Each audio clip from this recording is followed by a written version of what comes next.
Dengan kenaikan harga emas ni, ramai yang mengambil kesempatan untuk menjual emas mereka. Tapi sebelum tuan-puan buat keputusan untuk menjual emas, pastikan tuan-puan tergolong dalam 3 keadaan yang mana terbaik untuk tuan-puan jual emas tuan-puan. Yang pertama, tuan-puan ingin tukarkan emas kepada aset yang lebih baik, yang mana boleh menjana pendapatan pasif seperti beli rumah lelong ataupun beli tanah di bawah harga pasaran. Keadaan yang kedua adalah tuan-puan nak jual emas tuan-puan bila tuan-puan dah capai matlamat simpanan seperti nak berkahwin, nak tunaikan haji ataupun untuk kegunaan persaraan tuan-puan.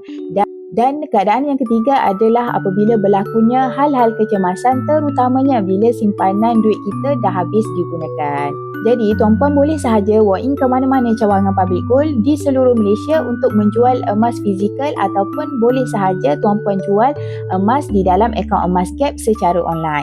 Semoga perkongsian saya bermanfaat dan boleh je follow saya untuk info lanjut tentang emas. Kepada tuan-puan yang berminat nak mulakan simpanan emas, tuan-puan boleh je tekan link di bio saya. InsyaAllah saya akan bantu sebaiknya.